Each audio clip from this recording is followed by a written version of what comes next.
ભજી લે વિશ્વ માતને. હા, સમય છે હજી આપણા હાથમાં. એવા ટેલેન્ટ બનો કે આજ સમય એવો છે તમારો કોઈક ઉપયોગ કરી જાય, કોઈ પણ જગ્યાએ તમને છેતરી જાય, કોઈ પણ જગ્યાએ તમને ક્યાંક ફસાવી દે. એવા ટેલેન્ટ બનો કે બીજાની વાતમાં આપણે આવવું નહીં. કૃષ્ણે અર્જુનને એ જ સમજાવ્યું, તું ખાસ ધ્યાન રાખજે ક્યાંય ફસાતો નહીં. ભક્ત કેવો હોવો જોઈએ? કોઈને છેતરે નહીં અને પોતે પણ ન છેતરાય એવો ભક્ત હોવો જોઈએ. ભક્ત એટલે જોડાયેલો. કોને જોડાયેલો? વિચારોને જોડાયેલો, સાચી સમજણથી જોડાયેલો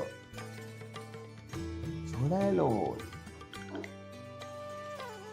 ભગત એટલે બધીથી જુદો, ક્યાંય જોડાયેલો નહીં. ભક્ત ભક્તા કર જોડાયેલો. બંધન સંસ્કૃતિનું બંધન હોવું જોઈએ, વિચારોથી જોડાયેલો હોવો જોઈએ. આવું જીવન હોય, આનંદિત હોય, પ્રફુલ્લિત હોય, નિજી સ્વાર્થ માટે દુઃખી થતો ન હોય.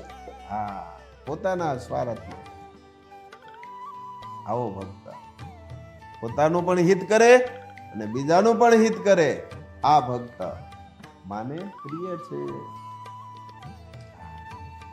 બાકી વાતોથી તે માનતા